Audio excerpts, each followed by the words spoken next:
Hello there, it's Gabby here for you, and I really hope this finds you well.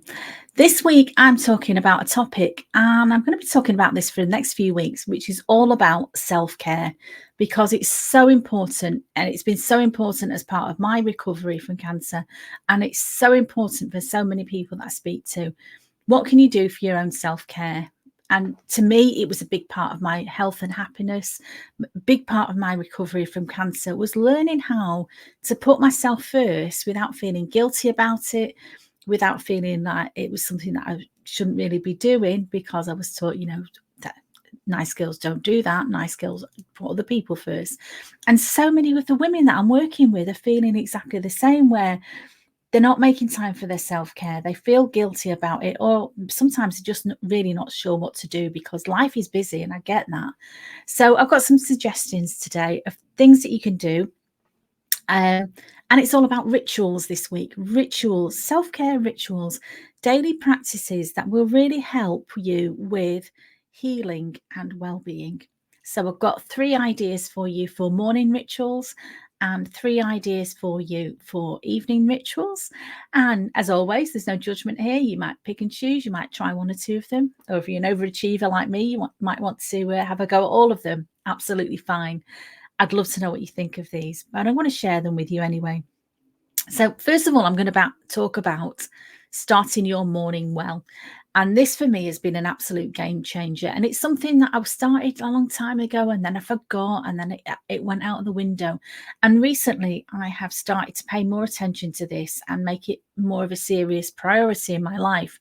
And I can't tell you the benefits that it's giving to me. So what does that mean for me? Well, first of all, creating a peaceful start to your day. And I used to be somebody, as many people do, keeping my phone next to my bed. First thing I do is check my social media. And I don't do that anymore. And I would really urge you to try not to do that if that's something that you're doing. Looking at the news first thing in the morning, there's very rarely anything in the news that's going to inspire or uplift you. It's quite often depressing stuff that's maybe full of fear. So I've made a conscious choice now. The first thing that I do in the morning, if I can, if the weather's okay, and if I'm able to, get outside, even just 5 minutes sitting outside in my back garden, look at the sky. If you can, get out in nature. That is the best thing to do first thing in the morning.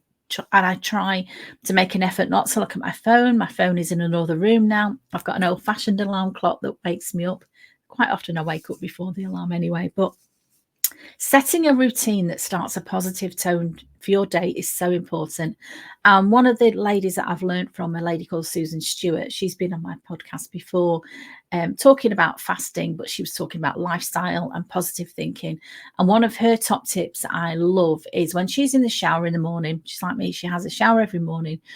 She thinks about her day and what's going to happen, the events that are going to, unfold in the day, what she's got planned in, appointments that she's got, and she plays them out in her mind. And we all do this. We all imagine how are things going to go. Quite often we play these things out and we're scared of what might go wrong. And she said, no. I think about everything that might go right.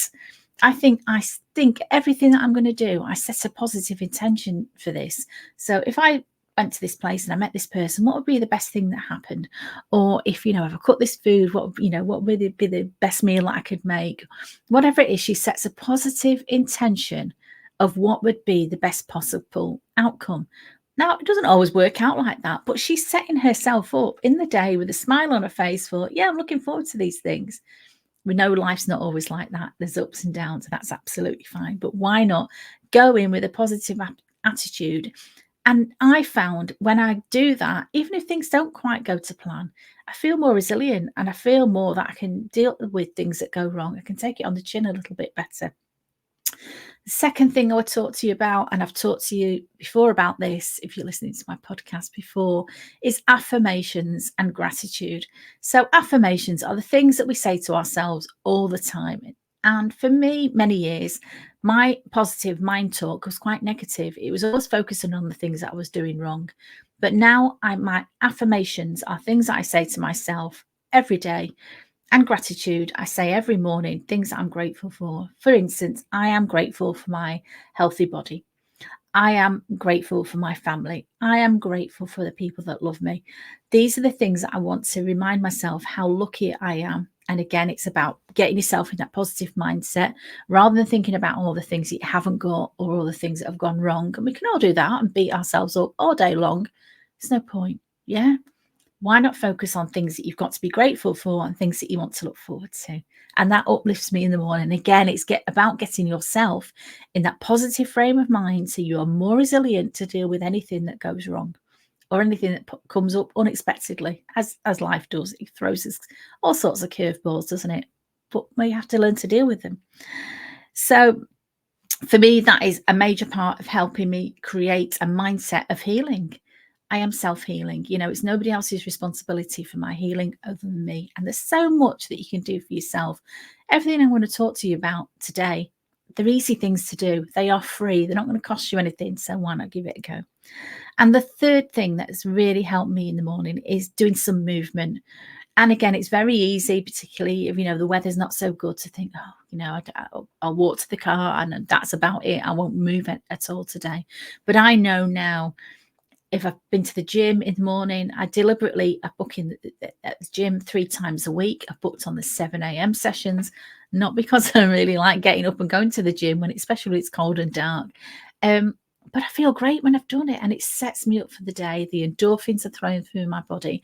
And I know if I book my sessions later in the day, quite often things pop up when you think, I'm too busy. I need to postpone it. I'll cancel it just for today. I'll cancel it. But no, this is my first thing in the morning. I go to the gym 3 times a week. But when I'm not at the gym, I'm thinking about some gentle movement, and it can be something really easy, like some yoga stretches. It can be a nice walk. Hopefully you've got somewhere near you can walk around. I've got a beautiful park near me in Davyhulme. Walking around that, to be honest, whatever the weather's, looking at the trees, looking at the flowers and the wide open spaces, that lifts my spirits. It really does. So some gentle movement to start your day with is always a positive thing, and again can help you with your healing and making you feel like you're in a more positive place. Okay, so at the end of the day, I have 3 ideas for evening rituals for you. And the first one is winding down. So at the end of the day, particularly if you are somebody who doesn't sleep well, but even if you do sleep well, it's always good to have a nighttime routine.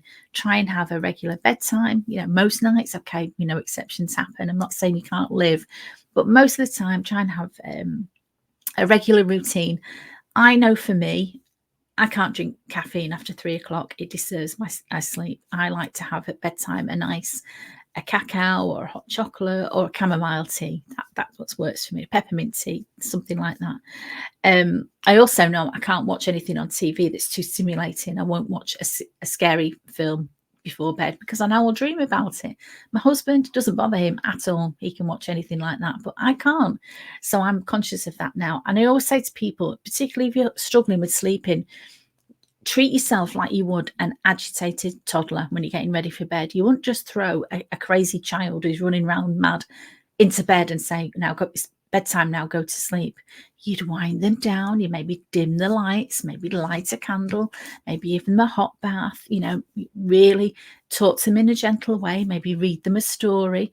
And you do all those gentle things to get them in the mindset of it's bedtime now, it's time for relaxing, it's time to calm down.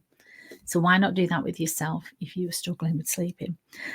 The other thing that I've recently started to do is journaling. So journaling for healing is a wonderful tool. And I've struggled with this for a long time, but I'm now seeing the benefits of just writing my thoughts down in a notebook. It can just be a total stream of consciousness. Nobody else has to read this, only you. And it helps me to process my emotions, things I'm struggling with, things I'm going over and over in my mind. Sometimes just getting it out on a piece of paper really can help you. The other thing I like to do when I'm journaling is to set my intentions for the following day. So again, when I've been overwhelmed, sometimes I think, I've just got so many things to do. How am I ever going to do all this? Just pick 3 things that you want to achieve in the following day. Just 3 things. What are the most important things I want to achieve tomorrow?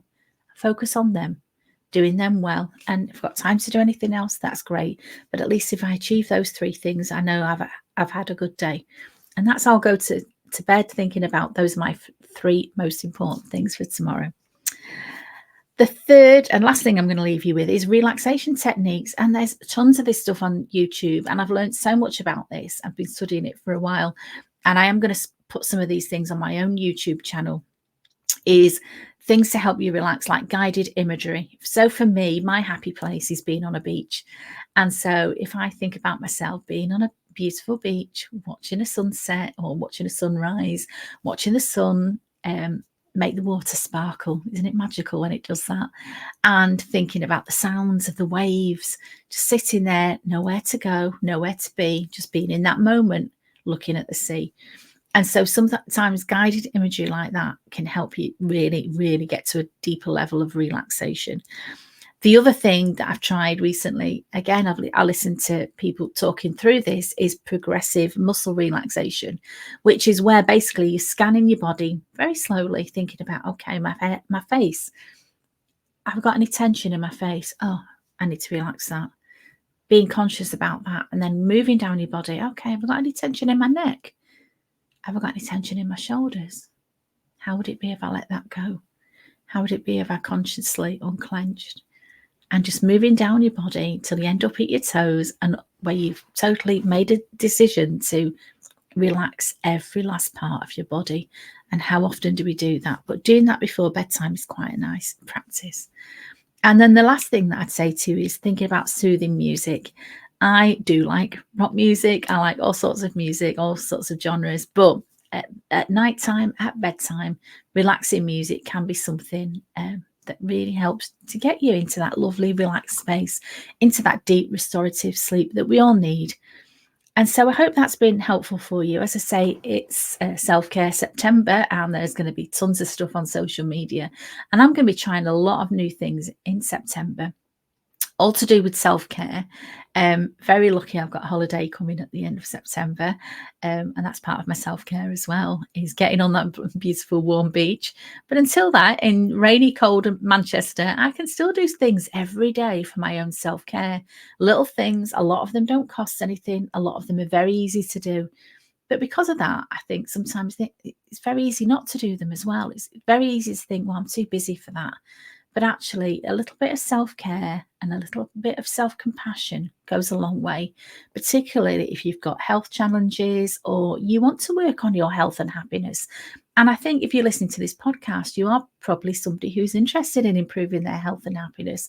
So no judgment from me, wherever you're at. I'd love to hear from you. I'd love to know what your challenges are and if I can help you in any way, either by listening to my podcast or watching my YouTube channel. Or just get in touch. I'd love to hear from you. So as always, thank you so much. It means the world to me that you're listening to me. Thank you. Stay safe, stay sane. Have a wonderful week, and I'll speak to you very, very soon. Thank you, my love. Bye-bye.